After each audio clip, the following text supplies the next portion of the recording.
Hi, I am गौरव और आज मैं आप लोगों को बताऊंगा कि आप ट्रेंड लाइन कैसे ड्रॉ कर सकते हो।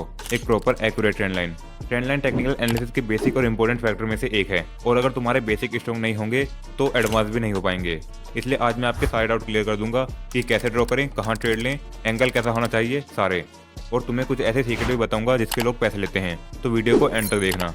ट्रेंड लाइन को समझने से पहले हमें ट्रेंड को समझना पड़ेगा। देखो, दो ट्रेंड होते हैं, एक होता है अप ट्रेंड और दूसरा होता है डाउन ट्रेंड। अप ट्रेंड में हमेशा हायर हाई और हायर लो बनते हैं। ये हो गया हायर हाई, और जहां से पुल बैक लेकर ये वापस ऊपर गया है, ये हो गया हायर लो। ऐसे ही ये भी हायर हाई और ये हो गया हायर लो। और अप ट्रेंड में ट्रेंड लाइन हायर लो यानी कि नीचे वाले पॉइंट को टच करके बनती है, कुछ इस तरीके से। ये याद रखना कि अप ट्रेंड में ये पॉइंट पिछले वाले पॉइंट के ऊपर होना चाहिए, तभी वो अप ट्रेंड होगा और तभी ट्रेंड लाइन बनेगी। डाउन ट्रेंड में लोअर लो और लोअर हाई बनेंगे। इसमें ये वाले लो पिछले वाले लो के नीचे रहने चाहिए और ट्रेंड लाइन लोअर हाई यानी कि ऊपर वाले पॉइंट को टच करते हुए बनेगी। मार्केट ट्रेंड क्या होता है समझ लिया, अब ट्रेंड लाइन समझते हैं। सबको पता है कि सपोर्ट रेजिस्टेंस क्या होते हैं। अगर मार्केट यहाँ से ऊपर चला गया है तो ये सपोर्ट हो जाएगा, और यहाँ से गिर गया है तो ये लेवल रेजिस्टेंस हो जाएगा। ट्रेंड लाइन भी एक तरह से सपोर्ट रेजिस्टेंस का काम करती है। इससे भी प्राइस सपोर्ट लेकर ऊपर जाता है और रेजिस्टेंस लेके नीचे आता है। लेकिन ये हॉरिजॉन्टल लाइन ना होकर कुछ इस तरह की होती है, और डाउन ट्रेंड में इस तरह की। ट्रेंड लाइन का एंगल 60 डिग्री से ऊपर नहीं होना चाहिए। इस तरह हो सकती है, इस तरह हो सकती है, लेकिन एकदम स्ट्रेट नहीं हो सकती। डाउन ट्रेंड में भी एकदम स्ट्रेट नहीं होनी चाहिए। सपोर्ट रेजिस्टेंस में जहां से मार्केट रिवर्स हुआ है वहीं से हम उस एक पॉइंट से ही सपोर्ट या रेजिस्टेंस लेवल ड्रॉ करते हैं। लेकिन ट्रेंड लाइन में हमें मिनिमम दो पॉइंट टच करने होते हैं, दो हायर लो या दो लोअर हाई लेवल टच करने होते हैं, तभी वैलिड ट्रेंड लाइन बनती है।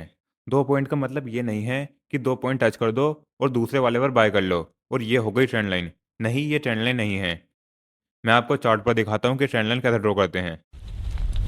ये निफ्टी का चार्ट है 5 मिनट टाइम फ्रेम का, और ट्रेंड लाइन ड्रॉ करने के लिए यहाँ अप ट्रेंड है तो नीचे वाले पॉइंट टच करने होंगे। ऐसे ये दो लो पॉइंट टच करने हैं बॉर्डरली लेवल पर। मैंने इन कैंडल की बॉडी को टच किया है, ना कि सिर्फ विक को। लेकिन अगर तुम्हें अभी भी समझ नहीं आ रहा है कि कहाँ से ड्रॉ करूँ, तो यहाँ से लाइन को सेलेक्ट कर लो और दोनों लो को टच करके वापस कैंडल पर आ जाओ। अब इस लाइन को मैं एक्सटेंड करता हूँ। एक्सटेंड लेफ्ट नी राइट लाइन। ओके, हो गया फर्स्ट लो और ये सेकंड लो। जैसा मैंने पहले ही भी बताया, सेकंड लो पर तुम्हें कुछ भी नहीं करना है। इसके बाद जब प्राइस तीसरी बार ट्रेंड लाइन पर आएगा तो तुम यहाँ से बाय कर सकते हो। और यहाँ से ये लगातार ऊपर जा रहा है और ट्रेंड लाइन को रिस्पेक्ट कर रहा है, क्योंकि ये एक्यूरेट ट्रेंड लाइन है। पर आपको ऐसी ट्रेंड लाइन नहीं खींचनी है जिसमें कैंडल की बॉडी कट रही हो, जैसे इस तरह से बना दी या फिर ऐसे बना दी। क्योंकि यहाँ पर ये वाली 4-5 कैंडल कट रही हैं, यहाँ इन्होंने ब्रेक कर दिया है इस ट्रेंड लाइन को, तो ये वैलिड ट्रेंड लाइन नहीं है और ना ही हम इस पर कोई ट्रेड लेंगे। इससे पहले हम आगे बढ़ें, मैं आपको सीक्रेट बताता हूँ जिसे यूट्यूब पर कोई जल्दी नहीं बताता। ये एक ट्रेंड लाइन है जिसे हमने दो पॉइंट टच करके बनाया है। ये पहला, दूसरा और तीसरे को टच करके प्राइस ऊपर चला गया, तो अब ये ट्रेंड लाइन एक्सपायर हो गई है। ये हमारे किसी काम की नहीं है। जैसे सपोर्ट ब्रेक हो जाता है, वैसे ही ट्रेंड लाइन भी तीसरे पॉइंट पर एक्सपायर होकर बाद में ब्रेक हो जाती है या मार्केट साइडवेज हो जाता है। इसलिए रिवर्सल ट्रेड तीसरे पॉइंट पर ही लेनी चाहिए, बाद में किसी पॉइंट पर ट्रेड मत लो। क्योंकि जितना ज़्यादा प्राइस ट्रेंड लाइन से पुल बैक लेगा, ट्रेंड लाइन उतनी ज़्यादा वीक होती जाएगी और ब्रेक हो जाएगी। ट्रेंड लाइन ब्रेक पर ट्रेड कैसे लेंगे आगे बताता हूँ, पहले ये समझ लो। डाउन ट्रेंड में भी तीसरे पॉइंट पर बाय या तीसरे पॉइंट पर सेल, बात का कुछ पता नहीं मार्केट ट्रेंड लाइन से पुल बैक ले या नहीं। यहाँ पर भी हम एक ट्रेंड लाइन ड्रॉ कर सकते हैं। इस वाले लो को मिलाया और सेकंड वाले लो को मिलाया, ये हो गया फर्स्ट लो और ये हो गया सेकंड लो। दूसरे लो के बाद जब मार्केट तीसरी बार यहाँ आया तो इसने पुल बैक दिया ऊपर को और ऊपर तक का टारगेट भी दिया, लेकिन चौथी बार मार्केट ने ट्रेंड लाइन को ब्रेक कर दिया है। यहाँ पर भी ट्रेंड लाइन ड्रॉ कर सकते हैं। फर्स्ट लो को सेकंड लो से टच करना है बोर्डली लेवल पर, और आगे जाके इसने ट्रेंड लाइन से ही सपोर्ट लिया है और वहीं से ही ऊपर गया है। लेकिन जिसे ये नहीं पता होगा कि ट्रेंड लाइन वीक होकर ब्रेक कब होती है, तो उसने फोर्थ टच पर भी बाय कर लिया होगा और अपना लॉस करवा लिया होगा। आगे और देखते हैं, तो यहाँ पर भी हम ट्रेंड लाइन ड्रॉ कर सकते हैं। इस पॉइंट को इस पॉइंट से टच करो और कंफर्मेशन के लिए कैंडल की जगह पर लाइंस को सेलेक्ट कर लो। अब थोड़ी सी ऊपर करनी होगी इससे लो को टच करने के लिए। अब ये ट्रेंड लाइन परफेक्ट है। अब फिर से कैंडल पर आ जाते हैं। लाइन का यूज सिर्फ पॉइंट को टच करने के लिए ही करना है, स्ट्रेट कैंडल पर ही लेनी है। ये हो गया फर्स्ट पॉइंट, ये सेकेंड पॉइंट और ये थर्ड पॉइंट। थर्ड पॉइंट से सपोर्ट लेके निफ्टी ऊपर चला गया। निफ्टी यहाँ से ऊपर गया है अराउंड 60 पॉइंट। इसके बाद ये लाइन एक्सपायर हो गई और निफ्टी ने इसे ब्रेक कर दिया। अगर हम ध्यान से देखें तो यहाँ ऊपर से भी एक ट्रेंड लाइन बनेगी। इस जगह से डाउन ट्रेंड शुरू हो गया है, क्योंकि क्योंकि लोअर लो और लोअर हाई बन रहे हैं। अगर हम इस तीसरे टच पर सेल करते तो कितना अच्छा टारगेट मिलता, क्योंकि इसके बाद मार्केट पूरा डाउन ट्रेंड में कन्वर्ट हो गया है। अब ये मार्केट बेरिश है, तो बेरिश मार्केट में बेरिश ट्रेंड लाइन बन रही है इस जगह पर। इस हाई को टच करना है और सेकंड हाई की कैंडल को टच कर दो। कैंडल में थोड़ी सी कन्फ्यूजन होती है विक और बॉडी में, कि विक पर बनाएं या फिर बॉडी पर। लेकिन जब हम लाइन को सेलेक्ट करते हैं तो लाइन ट्रेंड लाइन को उसकी औकात दिखा देती है, मतलब असली जगह दिखा देती है, क्योंकि लाइन में सिर्फ कैंडल क्लोजिंग शो होती है।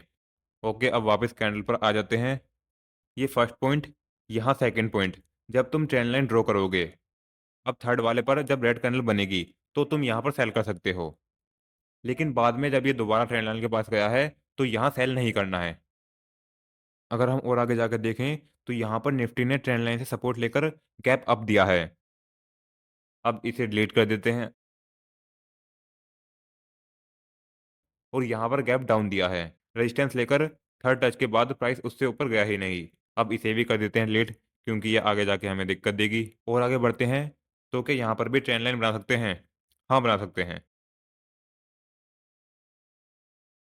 पहले इस लो को टच करते हैं, फिर इस सेकंड हायर लो को पिछले वाले लो से कनेक्ट करते हैं और फिर निफ्टी ने थर्ड लो से सपोर्ट लेकर 130 पॉइंट का गैप अप दिया है। तो ये ब्रेक हो गई है और ब्रेक होते ही यहाँ से डाउन ट्रेंड शुरू हो गया है। तो ट्रेंड लाइन बनेगी लोअर हाई पर, जैसे कि यहाँ बन सकती है। फर्स्ट को सेकंड हाई से कनेक्ट करेंगे और अब जैसे ही प्राइस फिर से लाइन के पास आएगा तो वो इससे रेजिस्टेंस लेगा। तो निफ्टी ने जैसे ही लाइन को टच किया वो काफ़ी ज़्यादा नीचे गिर गया। आपको एक और बात ध्यान में रखनी है जो काफ़ी इंपॉर्टेंट है। जैसे ट्रेंड लाइन है और प्राइस ट्रेंड लाइन के पास आया, तो यहाँ डायरेक्ट बाय मत करो, बल्कि वेट करो ये थोड़ा सा ऊपर जाए या यहाँ ग्रीन कैंडल बन जाए, जिससे हमें ये पता चलेगा कि यहाँ पर बाइंग एक्टिविटी हो रही है और यहाँ पर बाइंग साइड का ट्रेड बन रहा है। अगर यहाँ पर आके ऐसा नहीं हो रहा है, इसका मतलब है कि यहाँ बायर एक्टिव नहीं हो रहे हैं, क्योंकि ज़रूरी नहीं है कि हर बार ऊपर ही जाए, ये ब्रेक भी हो सकता है। इसलिए ग्रीन कैंडल का वेट करो, ताकि ब्रेक होए तो हमारी एंट्री भी नहीं हो पाए। डाउन साइड में भी थोड़ा नीचे आने पर ही ये रेड कैंडल का ही वेट करो और उसके बाद सेल पोजीशन लो। जैसे यहाँ पर डायरेक्ट ऊपर सेल ना करके तुम इस रेड कैंडल पर सेल कर सकते हो। स्टॉप लॉस यहाँ तक का लगाकर नेक्स्ट सपोर्ट तक का टारगेट ले सकते हो। एक दो एग्जांपल और देखते हैं, फिर हम ट्रेंड लाइन ब्रेकआउट ट्रेडिंग के बारे में जानेंगे। और कि यहाँ पर भी ट्रेंड लाइन दिख रही है आपको? हाँ, हम यहाँ पर भी ड्रॉ कर सकते हैं। इस पॉइंट को इस दिन के ओपन से कनेक्ट करके और उसे एक्सटेंड करेंगे, तो देखते हैं कि ये तीसरी बार टच होता है कि नहीं। तो ये तीसरी बार यहाँ टच हुआ है। हम इस रेड कैंडल पर सेल कर सकते हैं। 7 नवंबर को भी निफ्टी ने ट्रेंड लाइन जैसा स्ट्रक्चर बनाया है, तो यहाँ पर भी ड्रॉ करते हैं। लाइन को सेलेक्ट करके कंफर्म करना ज़रूरी है। अब ये भी परफेक्ट है। अब यहाँ भी सेम सिनेरियो है। थर्ड टच से निफ्टी ऊपर गया और बाद में इसने ट्रेंड लाइन को ब्रेक कर दिया और ब्रेक करने के बाद भी इसने रेजिस्टेंस लिया है ट्रेंड लाइन से ही। अब ये देखते हैं कि ट्रेंड लाइन ब्रेक पर ट्रेड कैसे लें। बहुत से लोग ट्रेंड लाइन बनाकर उसके ब्रेक होने का वेट करते हैं और ब्रेक होते ही डायरेक्ट सेल कर देते हैं। लेकिन मैं ऐसा नहीं करता, क्योंकि ऐसे फेक ब्रेकआउट के चांसेस बहुत ज़्यादा होते हैं। मैं हमेशा रिसेंट सपोर्ट के ब्रेक होने का वेट करता हूँ, उसके बाद कोई ट्रेड प्लान करता हूँ। तो आप भी ट्रेंड लाइन और रिसेंट सपोर्ट के ब्रेक होने पर ट्रेड ले सकते हैं और यहाँ तक का टारगेट ले सकते हैं। और अगर ऊपर से लोअर लो लोअर हाई बन रहे हैं तो और भी अच्छा है। दूसरी कंडीशन, जब जब दोनों तरफ से ट्रेंड लाइन बन रही हो, नीचे से भी और ऊपर से भी, ये ट्रायंगल पैटर्न बन जाएगा और जिधर साइड लाइन ब्रेक होगी उधर ट्रेड बन जाएगा। ट्रायंगल पैटर्न दो और होते हैं, एक डिसेंडिंग ट्रायंगल और एक असेंडिंग ट्रायंगल। इनमें भी सेम ही होगा। पैटर्न में जब फ्लैग एंड पोल पैटर्न बनता है तब भी हम ट्रेंड लाइन ब्रेक पर ट्रेड ले सकते हैं। अब थर्ड कंडीशन, जब सिर्फ एक ट्रेंड लाइन नहीं बल्कि चैनल बने। चैनल में 3 ट्रेंड लाइन सेम एंगल की होती हैं और इनके बीच का गैप भी सेम होता है। और चैनल के ऊपर अलग से वीडियो चाहिए तो कमेंट कर देना चैनल। अब इनके एग्जांपल देखते हैं। जैसे निफ्टी में यहाँ पर ऊपर से भी ट्रेंड लाइन बन रही है और नीचे से भी ट्रेंड लाइन बन रही है, तो यहाँ पे एक ट्रायंगल पैटर्न बन रहा है। इस कैंडल के ब्रेक पर हम ट्रेड ले सकते हैं सेल की और यहाँ तक का टारगेट आराम से मिल सकता है। यहाँ पे भी सेम ट्रायंगल पैटर्न बना है और ब्रेक होते ही इसने टारगेट बहुत अच्छा दिया है। अब आगे देखते हैं, तो यहाँ पे फर्स्ट कंडीशन लागू होती है। प्राइस ने ट्रेंड लाइन से 3 बार सपोर्ट लिया और फोर्थ टाइम पर उसने ब्रेक कर दिया। प्राइस ने ट्रेंड लाइन को तो ब्रेक किया ही है, साथ में रीसेंट सपोर्ट को भी ब्रेक कर दिया है। तो जिस कैंडल ने इसे ब्रेक किया है हम उसी पर सेल कर सकते हैं और स्टॉप लॉस लगाएंगे इस कैंडल के ऊपर का। तो आप यहाँ खुद देख सकते हो कि यहाँ कितना बड़ा टारगेट मिला है।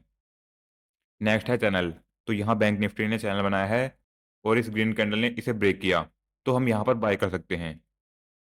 यहाँ पे चैनल तो ब्रेक हुआ ही है, साथ में रिसेंट रेजिस्टेंस भी ब्रेक हुआ है, जिससे टारगेट के हिट होने के चांसेस बढ़ जाते हैं। स्टॉप लॉस लगाएंगे हम कैंडल के नीचे का और टारगेट 1x2 ट्राई कर सकते हैं। तो बैंक निफ्टी ने गैप अप होके हमारा टारगेट हिट कर दिया है। तो यही था इस वीडियो के लिए। आप जितनी ज़्यादा ट्रेंड लाइन ड्रॉ करके प्रैक्टिस करोगे उतनी एक्यूरेट लाइन ड्रॉ कर पाओगे।